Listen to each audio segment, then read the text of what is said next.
a co-panelist with Miss Mary Elizabeth. Let's get that straight. Mary Elizabeth O'Connor, such an amazing woman. And last but not least, I want to say thank you so much, Shonta Ford, and I appreciated you moderating. And so for today, and welcome to everyone, even for the people that I cannot see, welcome everyone that decided to be a part of this chat. And so we are talking today, and I wanted to talk about racial trauma. Racial trauma, and it is a real scenario because we've been in a real state of something staying the same. And so I believe, and I titled it, I remember Ken had asked me to give my thoughts or a title, and so for me it became the unspoken emotional effect of surviving the skin we're in, surviving, not just living, because like that's surviving the skin we're in. And so I just wanted to take a few minutes, and of course we can filter questions, and that will, Shonta will alert me, and we have also Mary Elizabeth that she can filter the questions as well. And so, trauma, and let me start by defining trauma. Trauma is a response to a deeply distressing or disturbing event that overwhelms individuals' ability to cope. Emotional signs of trauma are sadness, anger, denial, fear, and shame. And I got to say that again, 5 signs, right? I don't think, not the only signs, but these are 5 strong signs that are very visible within a community. Sadness, anger, denial, fear, and shame. And so I wanted to take a little bit of an excerpt from, if I will, from Time magazine. And this was written last year, which would mark the 400th year of racial, of slavery, 400 years of this piece, right? So according to our history books, slavery in America is known to have begun in the year of 1619. Right? Everybody knows that year. However, there have been historians, right? People who have done further research and dated the American slavery back to the 1500s. So basically, it's even greater, and it goes even further than what obviously the history book says, right? Arriving, and I'll share this, it arrived in the present day, Florida, what we know as Florida. It would be King Charles V of Spain that would give a Spanish explorer by the name of Hernando de Soto permission to take 50 Africans with him, right? And that would be April the 20th, according to research, 1537, all right? So 1619 is more of a turning point. 1619 is more of a landmark, and maybe the way it was established, but proven to not absolutely be the genesis of slavery. I always understood history for many years to be a little bit more subjective, right? Because now it had to come from how people were viewing the history and who was actually telling the story. And so American history and the subjective nature has been going on, at least now we can date back over 500 years. But let's just say, right, for all argument's sake, for what we know or for what we understand as absolute truth, according to the history books, let's just say that 400 years is the number that we go with. And now I want to introduce revolution. I want to introduce revolution, and revolution is defined, right, as the overthrow of an existing social order, right, and favor of a new system. So, and I say that to say that there has been, and I'll park there, and if you want to chime in with questions or statements, I want to pause for that for a few minutes. It is the idea of something that was changes to something that is certainly different. And so I'll stop there, and we'll just have to remember the word revolution. So I'll give way for questions or statements. Well, there is a statement. Jim von Schilling is stating that the U.S. history generally ignores the Spanish being here before the Pilgrims, even when it's something bad that they did, bringing in the slaves. And, you know, it's a huge point that you make because, again, we receive history from the victor, the conqueror. And so the conqueror tells history in the voice that puts them in the best light. There is a certain absolute tone to it. So we really have to be careful. And then the other part that makes us really have to be very wide thinkers is the idea that we all know about the African American plight. Yes, yet there is a little pieces of segment that we even learn in school, right? So it's almost like the dismissal of our part in history, and that should tell us in America a lot. All right. And so I don't know whether there were any questions. I don't know whether there were any statements, but if not, I'll move on. All right. I have a question. Sure. So often people confront the idea of slavery with, well, you know, Africans own slaves as well, as if that is a reason to justify Right. or normalize the practice. Mm-hmm. What do you say when people confront you with that? Well, you know, African. Absolutely. I believe, with all intents and purposes, it was sort of a comparison to like a domestic servitude. There were, in fact, and the history shows proves this. There were African kings, right, and stronger nations that would fight other nations, right? I guess that was the first, what we would call, black on black crime. I don't know, but that's a whole different thing. I don't think say that, right?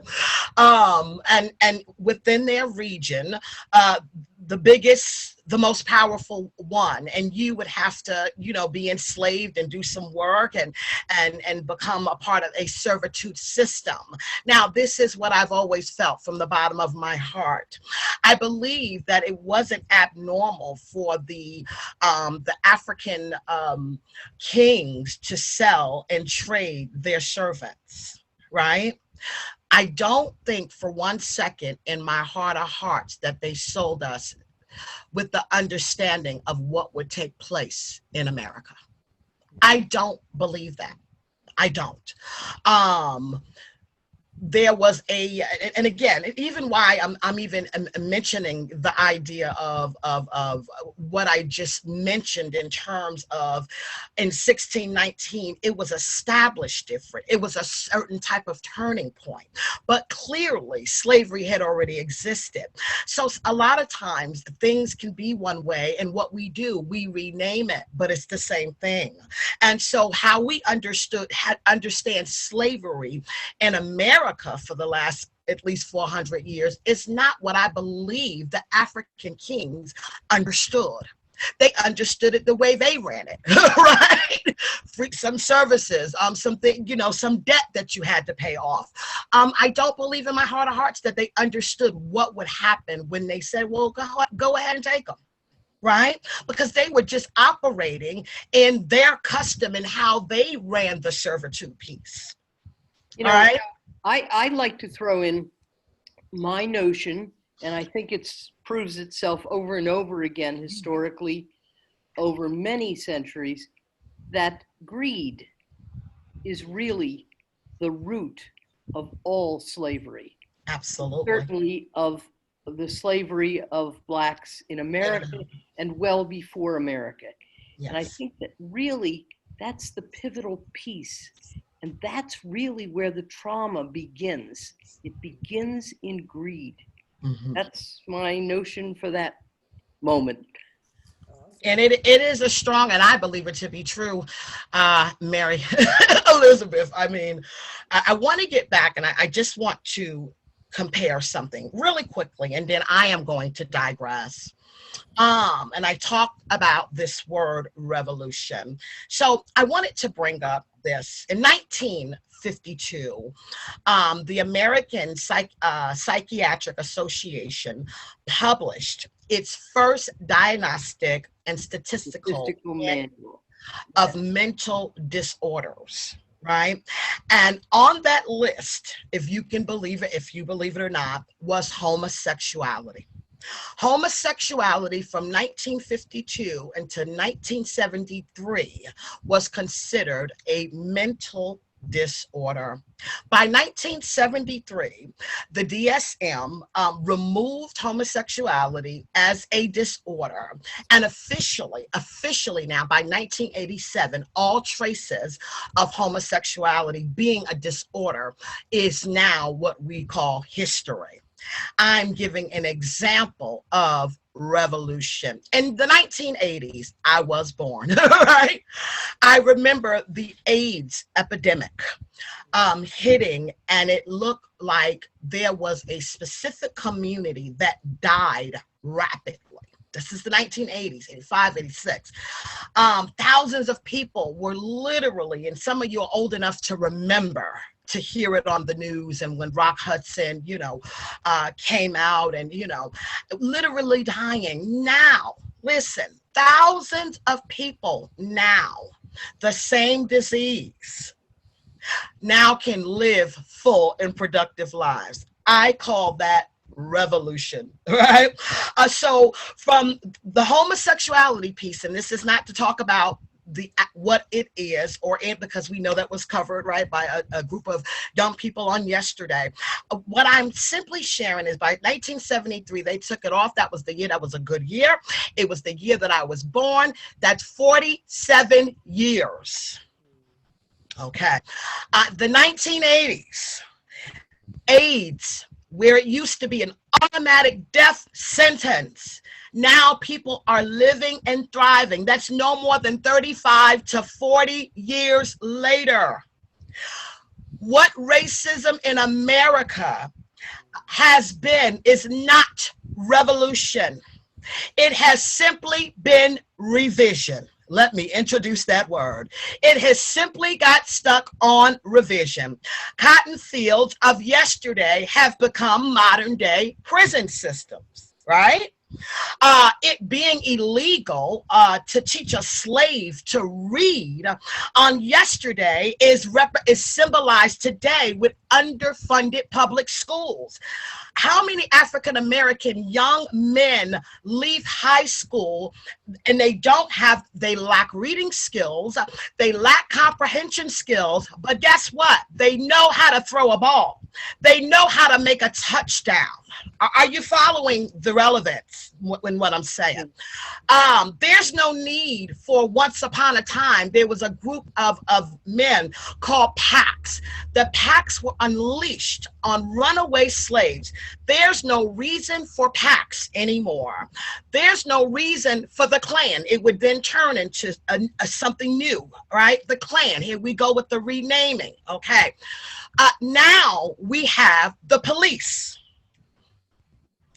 There is no revolution. It is just revision. So as I end what I want to say, when we say, and I heard Shonta mention earlier, the angry Black woman. Well, I can say to you, you're not talking to an angry Black woman right now, but I have every right to be every now and then when I can watch a cop with his knee in somebody's neck acting as if this is still the right thing to do, lacking absolute humanity. As a mother, I don't just, when I pray for my son, when I advise my brother, my husband, because I know they are big Black men, my worry is very different than a white mother. When I say be careful, it's coming from a place of not understanding whether or not I will get a knock at my door to say that somebody gunned down my son, my only child, my husband, my brother, my nephew, come on, I can go down the line, right? This is what we face. So just the fact that we have this out there in the atmosphere, angry Black woman. Well, wouldn't you be angry if you were the one group of people that was forced to now take on roles historically in America that God did not design for for a woman? I'm not a father, but I'm pretending to be something that I'm not. I'm forced to deal with that. My son had his first experience in corporate America with corporate, what I call castration. That is cutting off, right? That is making it hard for you to thrive. It's there. Listen, we cannot pretend that this doesn't exist. I am leery of protests without progress. There's been so many protests, but we still, 400 years later, have no progress. How can that be? So you know what I think about? I think about our symbolism of Lady Justice. And there's a few things that I just noticed. She's blindfolded. Okay, I'll stop right there. Her blindfolds indicate not that she was born blind or have a disability, but there's something that goes over her eyes, whether it's a choice or whether somebody put it there, that prevents her from seeing a thing clearly. And if that is not the most telling of truth in America, there is something that goes on that blinds the eyes. And yes, Mary Elizabeth said it is greed. Yes, it is power. Yes, it is control. I've had to teach and I've had to empower. Not only, son, must you think and figure out who you are, you're now tasked to now must consider who they think you are. Imagine that as a child. Can I ask a question? Sure.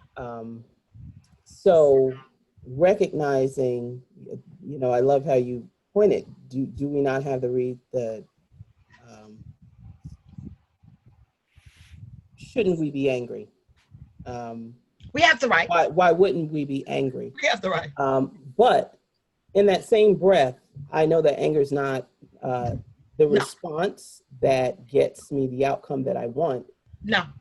So my question is, strategically, how is the NAACP or how is the work that you're doing within your organizations addressing people not getting angry, but focusing more on the work that needs to be done? Now let me say that I'm not promoting to stay on the anger, but right.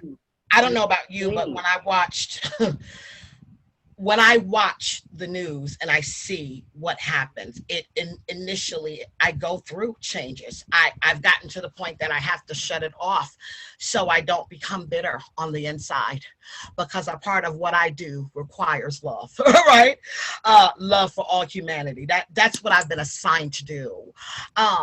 So let me just say, at some of our NAACP meetings, the anger is there, right? But then we use it for fuel, for solutions. This is part of the reason why, you can't hear me? Okay. Part of the reason, can you hear me? Yes. So, okay. I think the reference was actually to me. Okay, all right, I want to make sure. A part of the reason why we have encouraged voting, right? Every protester should get those polls November the 3rd. Seriously, I made a video, right? I'm dead serious, right? In terms of operating more and supporting Black-owned businesses. As a Black woman, yeah, I'm going to want to support my own. Everyone else has. It doesn't mean I hate anyone. It has nothing to do with that. It has to do with empowering my own community. Absolutely.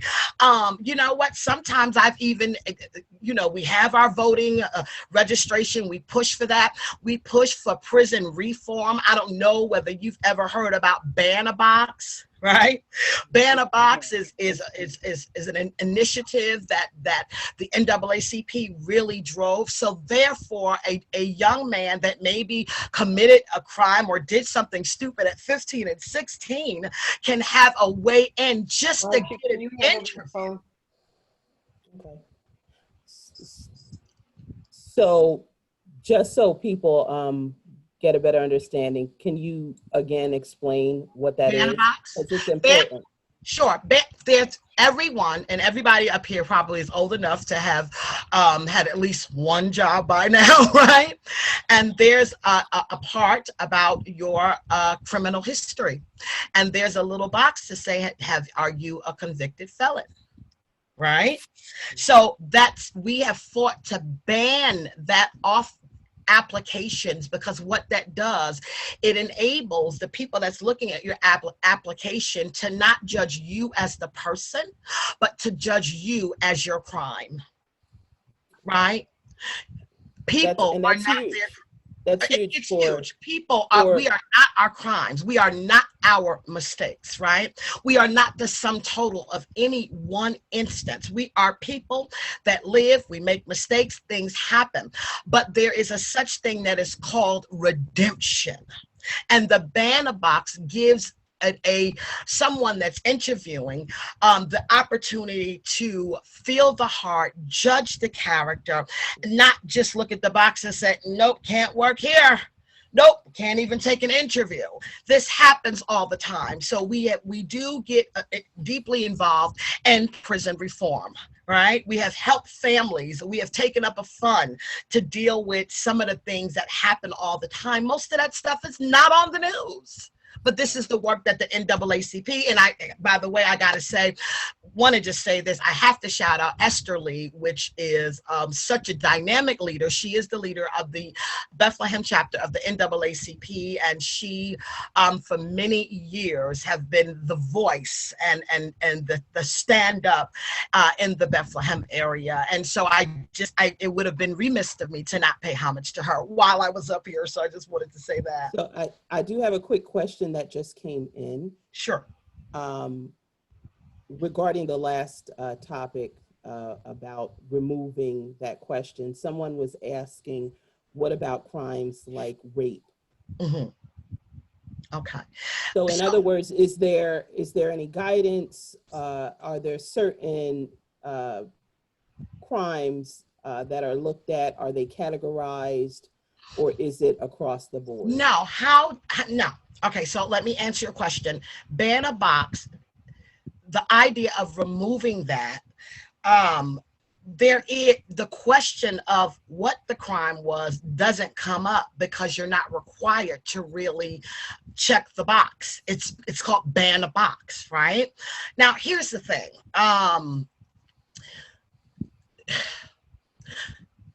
There is no particular crime that is better, let's say, than the other. Are you following what I'm saying? We see rapists, and it's unfortunate. There are rapists that's not in jail, that molest children. I mean, that is very layered, right? However, if they've served their time and there has been redemption, and they have the right to still have the same opportunity. That is the point. Can I say something to that, Sure. to that question? We also don't want to forget that there are systems in place at certain jobs. Obviously, you cannot, there's a background check that's still going to happen if you're going to work Of course there is. System. Of course there is. There's certain jobs that And you're it not going to be able to get. Because if you're working with children, right. If you are a convicted molester, hear me. I'm a grandmother. Yeah, I'm not going to want you working in a daycare near my grandchild. Now, that's just the doggone truth, right? Now, that's just, I mean, I don't even know how else to, we can't pretty that up. So, I guess my point I'm trying to make is the ban a box part gives the opportunity that someone that would not stand a chance on a misdemeanor in petty crime, something that they did at 16,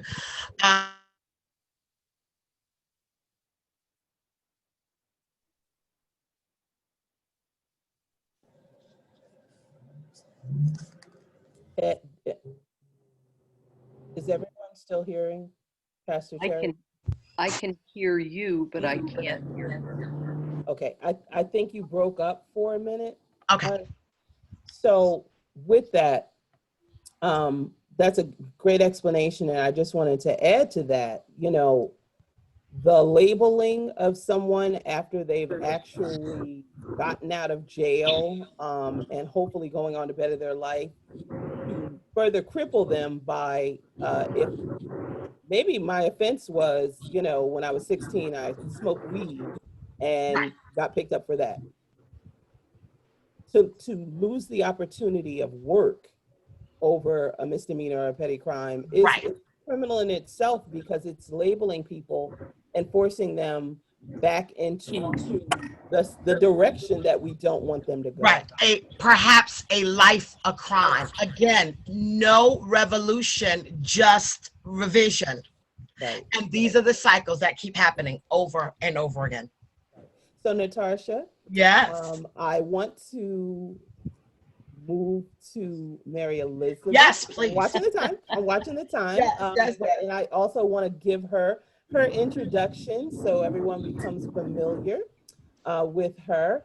And I also want to encourage everyone, if you get the chance, go to the speaker section to read everyone's bio. There are some amazing stories and information and insight into who our speakers are and what they're involving themselves in. I learned a lot just from reading the bios. And so this is the abridged version of Mary Elizabeth's bio, but I am more than delighted to share it with you. Mary Elizabeth O'Connor is an alumna of Misericordia University with a BA in English and Latin. She has a master's in English literature from the University of Scranton and a master's in education and counseling from the College of New Jersey. She continues to be a lifelong learner. I love that. Early in her life, Mary Elizabeth served as a Sister of Mercy for 14 years. In her retirement phase, she has continued to do the work as a director of Integrity House in Newark, New Jersey, and on their board of trustees as well. She now holds a part-time position as an educator support specialist at Rutgers Behavioral Health Care. And she's still resisting full retirement, as I learned from her bio. And currently she resides in Bethlehem, so yay for Pennsylvania. And she's enjoying her life with her spouse, Dr. Marcia Cobra, I hope I pronounced that correctly, Anderson. And she is a new member of the Bethlehem chapter of the NAACP and is shaping futures with her consulting and coaching firm focused on supporting professional and personal change. Welcome, Mary Elizabeth O'Connor. Thank you so much. And I have to tell you, the last 24 hours have been particularly exciting for me because I've gotten to know you, I've gotten to know Nah-tarsha, and I'm steamed up again. And that's a good thing for old ladies. Nah-tarsha and I talked last night for out of really different lives, but out of the same deep spiritual conviction that we really can't let this racial trauma, nonsense, and evil continue, and that we all have to be wide awake and never fall asleep at the switch on this. See what we see in front of us and call it what it is. I'm 80, I'll be 83 in November. You look fantastic. This is not, well, it's, you know, I work at it. But at any rate, I've been an educator. I'm a psychologist. And when I heard Nah-tarsha mention the DSM, I thought to myself, you know, that thing really developed out of greed, because the very first version of the DSM was designed to help insurance companies code mental illness. And I have to tell you, having worked as a psychologist for a number of years and having myself appreciated the opportunity of therapy over time with excellent psychologists, the DSM is really a greed-based entity that we use to create numbers for human beings. I've never felt that was a good thing, but there has to be something, I suppose, and that's what it is. I grew up in Wilkes-Barre, Pennsylvania, which, as you probably are aware, was an anthracite mining community. And I was born in 1937, which gave me an insight, also a personal insight, into the Second World War. So I knew about discrimination and lots of discrimination. I have to laugh because in Wilkes-Barre, we always said that by 5 o'clock every afternoon, half of the town was Black because they'd been blackened in the mines all day. And it was not a serious comment, but I remember how true that was. The other thing is, I think I've always been an advocate of labor. I think everybody should work for a living. Everybody should have the opportunity to work for a living. And I think in our world, we've seen a lot of injustice and manipulation of the opportunity of the worker to work. I therefore have always been very much a union person, which I think is why these days even I work still for the New Jersey Education Association. I guess what I'd say is I understood discrimination early. Certainly racial discrimination, certainly religious discrimination, because in my Catholic parish, there were no Black faces. Wonder why? And I've called that what it is for my whole life. Economic discrimination, there were always the people who lived on the poor side of the town. I was there, I know. We had a very close family friend who was a German, who was a music professor who was conscripted into the Hitler Army and became a close family friend because he was one of those rare people who managed to escape, get to France, get to England. And by the time the 50s came around, Pop Geese, and we called him Pop because we loved him. He was a member of my family. But he inspired us to know that every person was absolutely equal, and that any delusions that we have are precisely that. That's the big delusion, I think, that's not in the DSM and ought to be. At any rate, so World War II, I remember most and earliest, I think, discrimination against Jews. We had a next door neighbor, Mrs. Popke, and as a child, I can still hear her howling, literally, because that was the day she learned that her sister, her mother, and many other family members had been incinerated.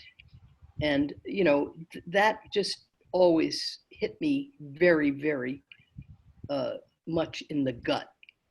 So I believe that all forms of human violation are reprehensible.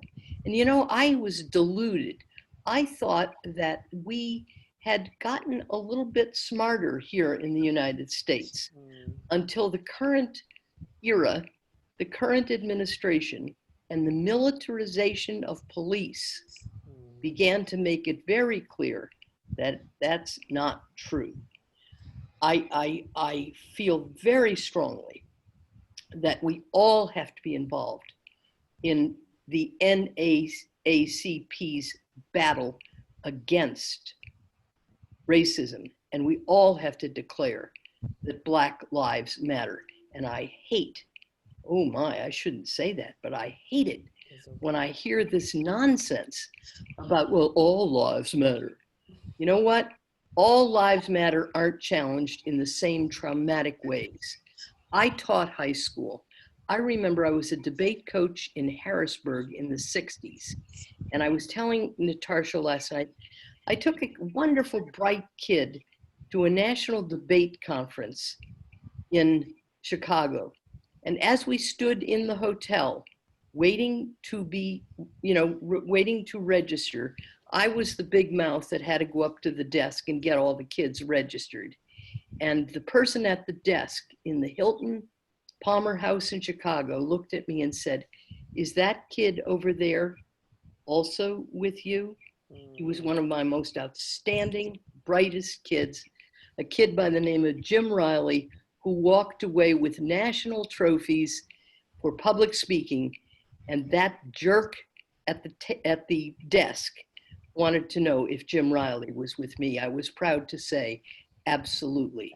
And I've always been proud to say, every kid who was with me had every right to be there. Now, we've heard a shout out to Esther Lee. I met Esther in a doorway in a vestibule on the way out of somewhere, and I believe it was an event at Moravian College a couple years ago, and I was just so taken with her passion, her determination, and I really liked her too because she was old like me.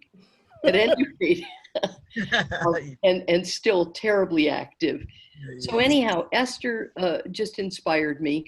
And in recent time, you have to make decisions about your life's commitments. We all do that. And we don't have infinite time. And I'm not the kind of person who likes to be inactive. If I join something, I am not joining to stick it on a resume or get some awards for being old. At any rate, I was very active in the AAUW here in Bethlehem, but you know what? It really wasn't hitting the passions that I had. And it was a nonpartisan organization. In the last several years, it is not possible for us to be humane, human, spiritual, and not partisan. We've got to be partisan when we've all seen situations and behaviors against all sorts of people. And it's rooted, as I said before, in greed. At any rate, so I decided to join the NAACP chapter. Now, I was very active in the NAACP back in Harrisburg in the 60s, when I naively thought that things were improving. Oh, well, wrong again, Mary Elizabeth. They weren't improving. They were getting quiet. Now we have racial trauma on TV every day in our faces. And the only way we can deny it is to be blind and stupid. And I prefer to be neither blind nor stupid. I should, however, I get shots in my eyes every month for macular degeneration. And my wonderful ophthalmologist is Chinese, Dr. Chang. At any rate, bottom line here is that I think we have to really put our shoulder to the wheel in this, and that equality is a primary value, or we don't have a Declaration of Independence or a Statue of Liberty or a Constitution of the United States, which is now being ripped apart.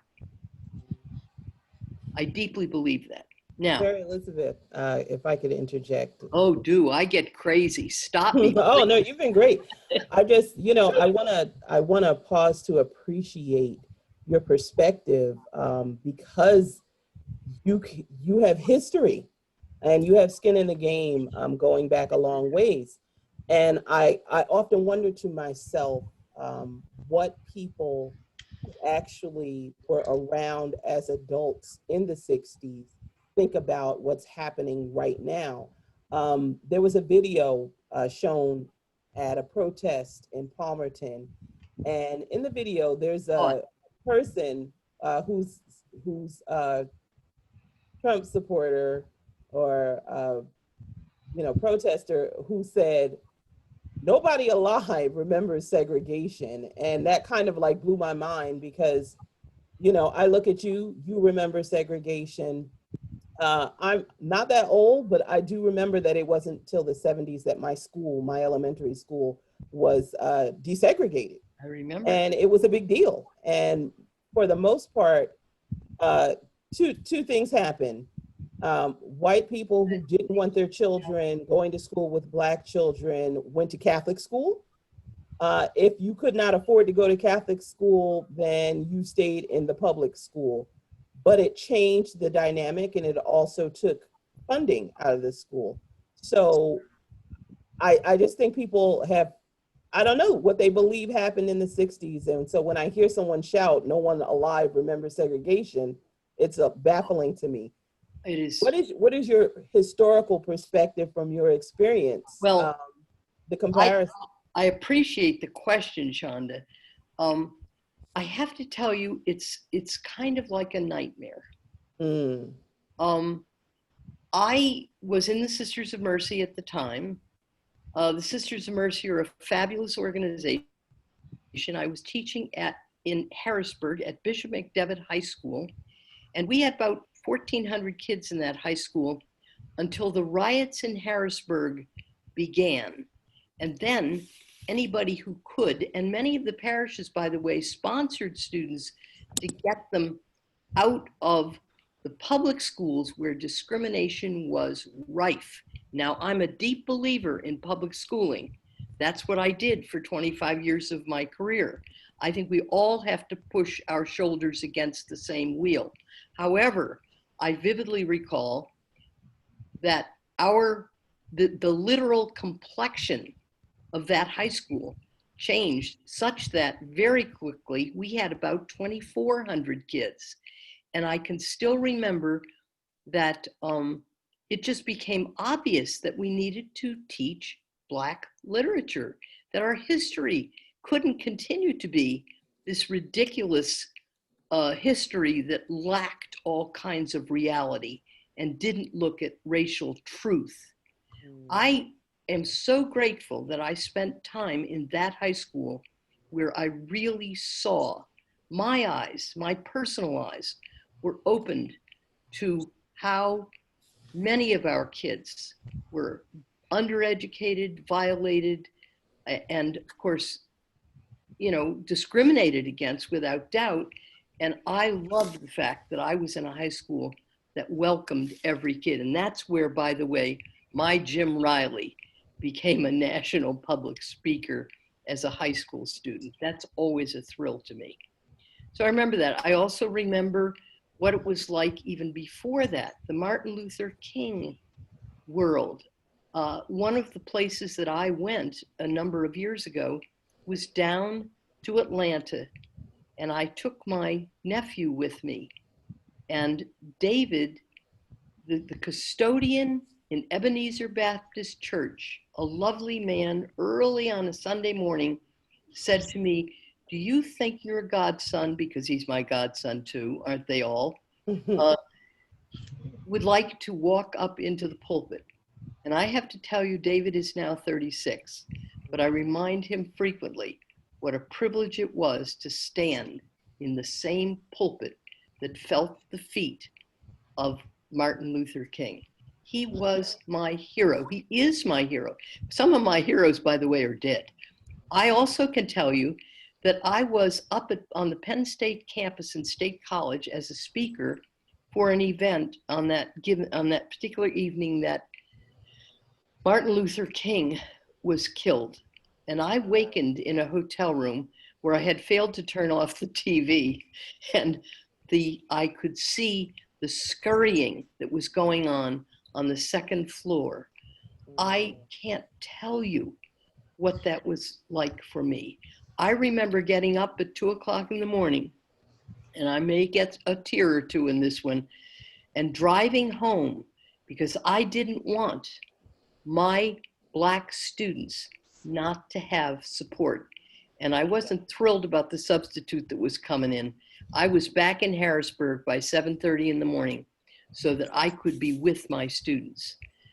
I also have two students, and they happen to be Black students, and they wound up in Vietnam. Why? Because they couldn't afford to get themselves out of the draft, like some people we know.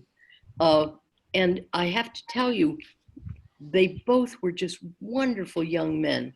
And what I remember so well is my trying to talk them out of volunteering as medics.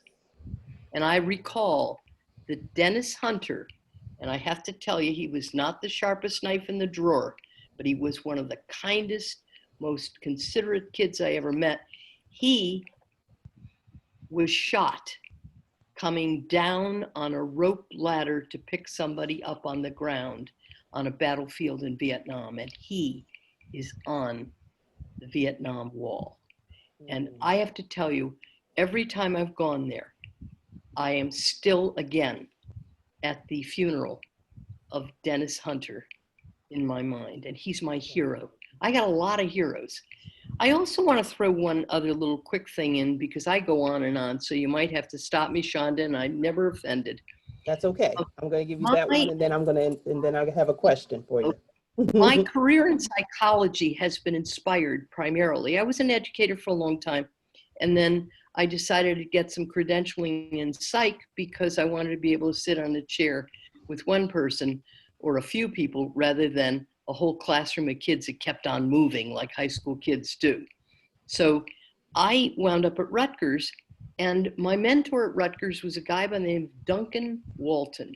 Now, why is that important? Duncan Walton wound up as the provost at Rutgers, a brilliant, brilliant scholar and a fabulous guy. And guess what? He's the first Black psychologist who was licensed in the state of New Jersey, and he had to go to court to fight the State Board of Psychological Examiners in New Jersey to give him his appointment for his interview, which is a requirement. And you know what? He told me the story one day about how he didn't realize that he was being put off because he was a polite, well-educated guy. And when they told him that he couldn't be scheduled until February, he said, "Oh, that's all right." And then when they put off his schedule until March, he got suspicious.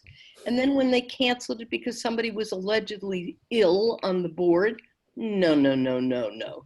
He woke up one morning and realized what it was all about. And then he went to court and got established. And guess what? Duncan Walton was one of the finest chairs of the State Board of Psychological Examiners in New Jersey, and was one of the most wonderful founders of the Association of Black Psychologists in New Jersey. They haven't allowed me to join, but I am a cheerleader. I am a cheerleader, and one day I will be able to join. So I think we really all have to have this in our gut. It's not just in the brain. It's just in the eyeballs. We have to be passionate in the gut for equality, and racial equality has been put on the back burner in this country, and it's wrong. And that is the cause of trauma. All right. And I wholeheartedly agree. Man, you got me rolling, girl. And I so appreciate the Rutgers reference. I graduated from Rutgers. Oh, right, I saw that. I looked you up, sweetie. I'm an academic. Oh, I also looked up your business. Thank you. Awesome. So I do have a comment here from Jim von Schilling, who grew up in North Jersey. Yes, North Jersey has a Black population. And when a Black family moved into a new block, the whites who controlled the Board of Education simply changed the lines on the school district map. This was the case in 1970. Oh, I'd like to comment, Jim, if I may. I could tell you that boards of education are made up of people like the society itself.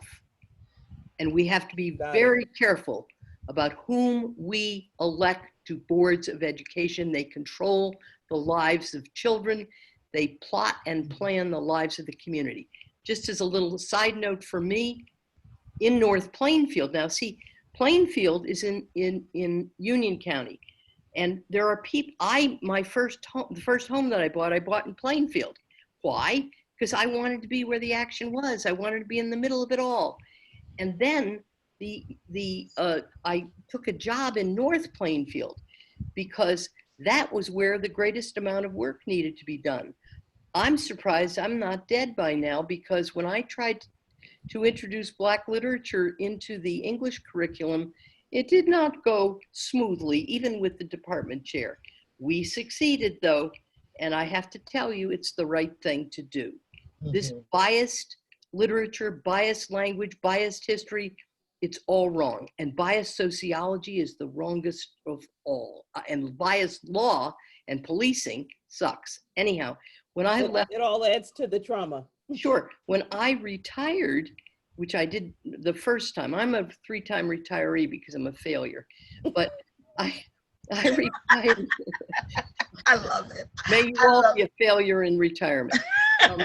But at any rate, when I retired, my colleague who shares my views very solidly was then the superintendent of schools. And she was our first superintendent, who was a woman. She called me and said, "Hey, Mary Elizabeth, you got to do me a favor. Will you run for the Board of Ed?" And I was on that Board of Ed doing cleaning house for 10 years. Wow. That's what we need to do. And we have to be out there and we have to work together. And so I can't tell you, I remember those buses and the long bus rides. I know what it's about. I know fighting to just have the right to teach American literature in its entirety, not just in its racist version. So did I answer your question? Because I tend to go on and on, Shonta. You did. And you bring up some really excellent points about the decision makers in our school systems, in our communities. And if way too often there are people who sit on those boards making decisions about curriculum and things like that who are not invested and don't represent me. And so for that reason, people of color have to be involved. And unfortunately, often the thing that keeps people of color from being involved, if I'm working 2-3 jobs and the student PTA meeting is in the middle of the day, guess who can't attend? So it's those things that are put into place that once again disenfranchise us from a system that is molding and shaping our children. So the perspective you just brought about your experience in Plainfield is huge. I grew up in Roselle, New Jersey. Yeah. Mm-hmm. Yeah.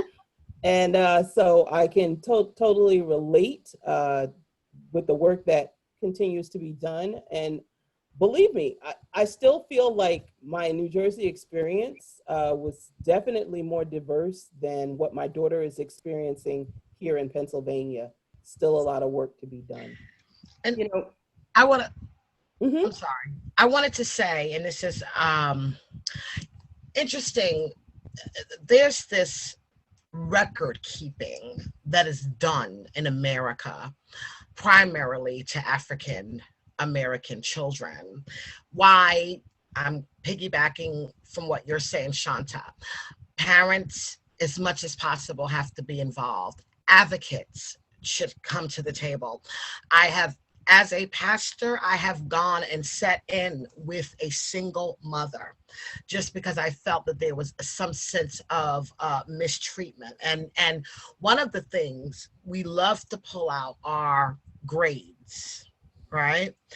The situation could have, and I've seen this before, and I know, Mary Elizabeth, I'm sure you're familiar with how that, when it comes to a child of color, no matter what the scenario was, we always go to the record. They always do. What are the grades like? Because in their mind, and it's just this systemic way of summarizing the personality of the child. If so, it comes down to if a bully is an A student, right? Are they allowed to bully because they have an A+ versus the C student, right? So this is what I have come to the table. I have sat at East Penn, right? We share that district, Yes. right?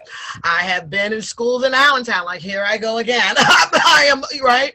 I have gone in Bakunji. I have been in instances where I've literally showed up and a grade school fight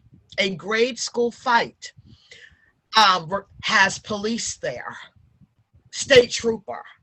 Why is there a state trooper for these Black children? I'm sorry. I get it. And it is one of these pieces that it seems to feel like such a setup to head somewhere.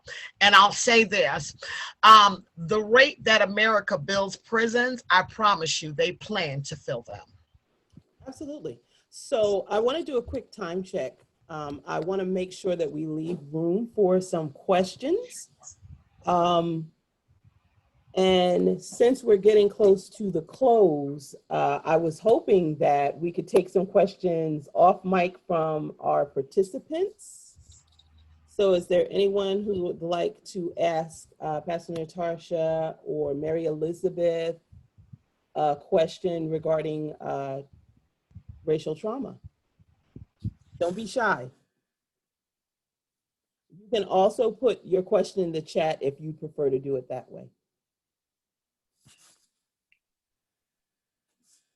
You know, while people are thinking, Shonda, I want to just thank the participants who've cared enough to use their time to be part of this, because there's no point in our saying anything without listeners who care enough to tune in. Absolutely. And that's valuable. Absolutely. Yes. Yes, Ken, thanks. You know, you can tell I'm not a patient woman. Anybody has a question? So, you know what? I wanted to mention, oh, go ahead. I do have a question. I have a question. The question is, why do you think when people hear Black Lives Matter, do they respond automatically with All Lives Matter? From a psychological point of view, because they feel guilty. That's my take on it. And that question was from Christy. Christy, I think it's because people feel guilty. They know very well that in our world, all lives do not matter. And in fact, that Black lives are being particularly attacked in our current era. And the lives of immigrants, the lives of anybody different and not wealthy. And that's us, right?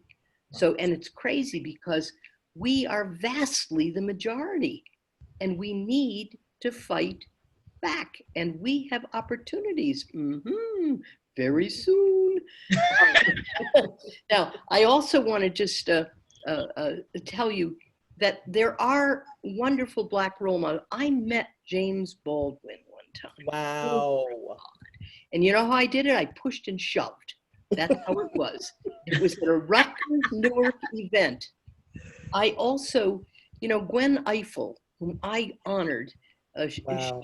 my niece worked for her. And in fact, I think Elizabeth is still wearing some of Gwen Eiffel's clothes because after her death, Elizabeth got some of her gorgeous clothes. But one of the things we can all do, and I really beg you to do this, is little stuff. I do not put a stamp on an envelope unless that is a stamp from Black Heritage. I'm using Gwen Eiffel stamp. My Christmas plan is to give people stamps, and Gwen Eiffel stamps are a way to go. And you know what happened to her as a young woman? She was an intern in the Boston Globe. She was interning when she was at her desk one day.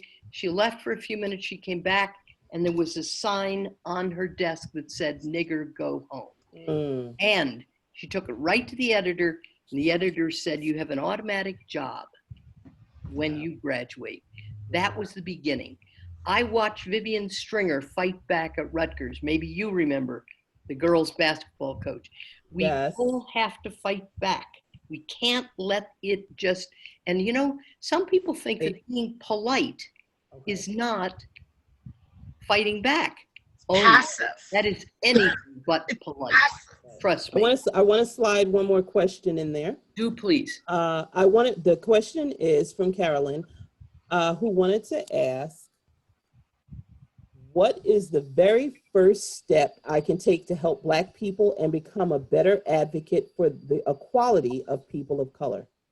I would say the first thing that one could do is to educate yourself on who we are as people.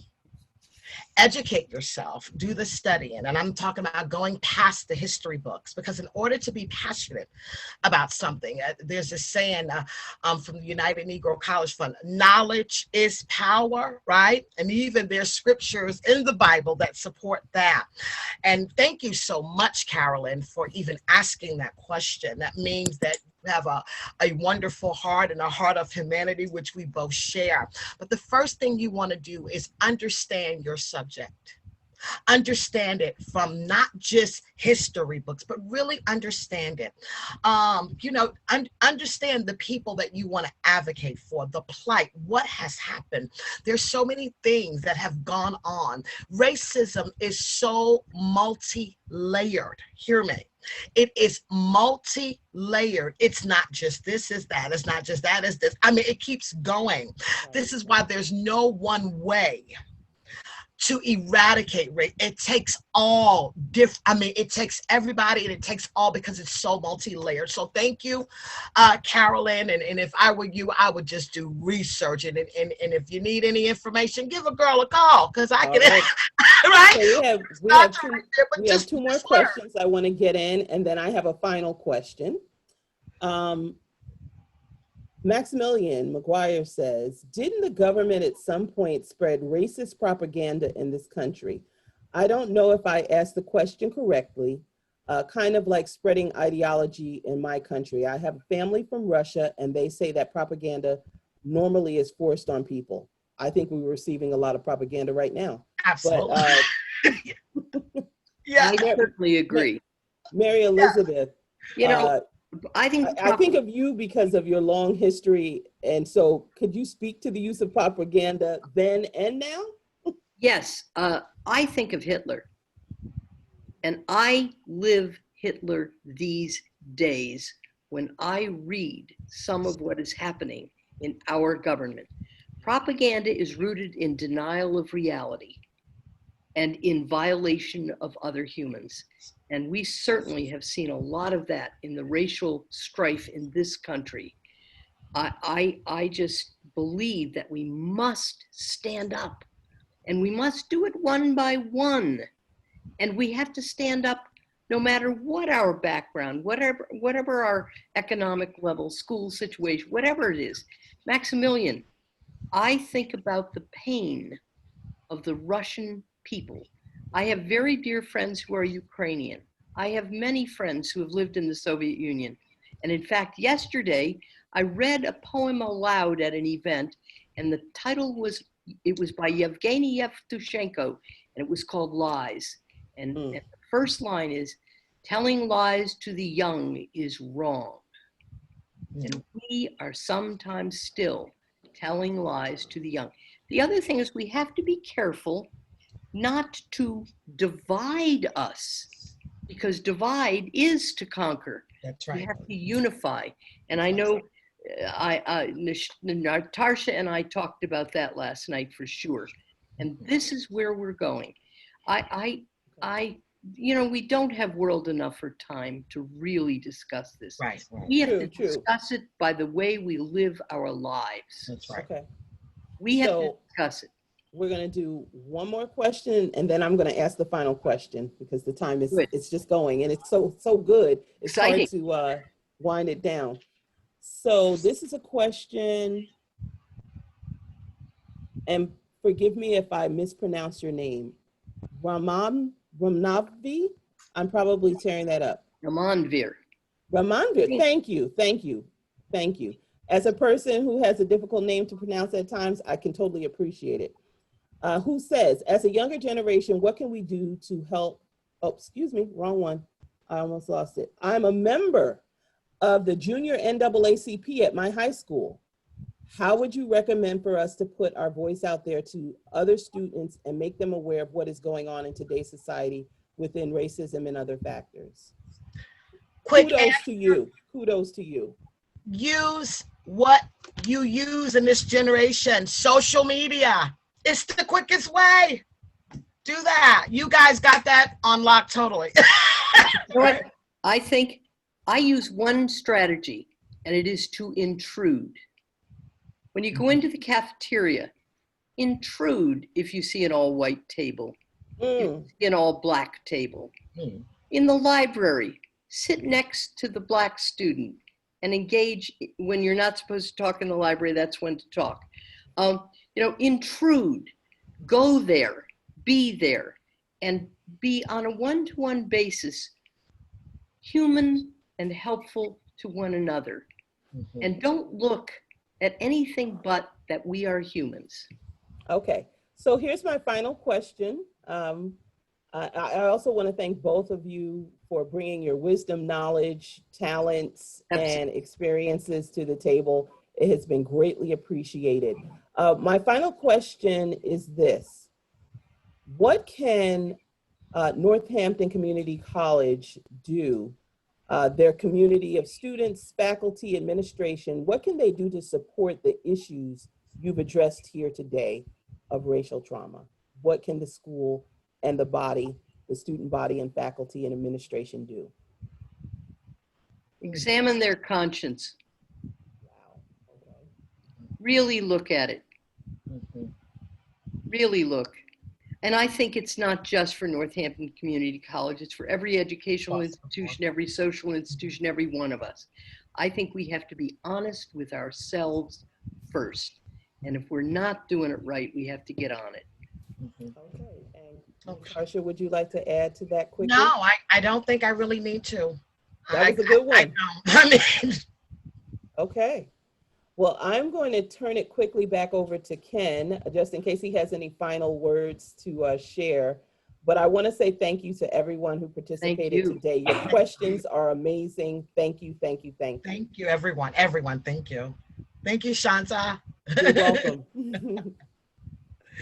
And Shonta, I want to see more Black faces on your website. Okay, I'm working on that. And I'll help. Okay, you send them. You send them. Wow. Thank you so much. Thank you so much to our presenters. Thank you, Shonta, for moderating and for being here, I think, all day. Thank you. Really, this is incredible. I'm honored. I'm full of gratitude. Thank you so much for everything that you've brought to the conference today. That was really something else. So to everybody here, thank you very much for being here. We have 2 more sessions for the day, and one of them is, one is starting at 5 o'clock and the other is at 6:30. At 5 o'clock, Drew Sweberg is going to be talking about some activism that he does with youth, with high school students and getting them cameras in their hands. And then at 6:30, he is going to be sharing a work in progress documentary that he's been making for a while now, a very beautiful documentary about violence in Allentown. So I hope you can make it. And also, tomorrow is a whole nother day with a whole nother set of stuff.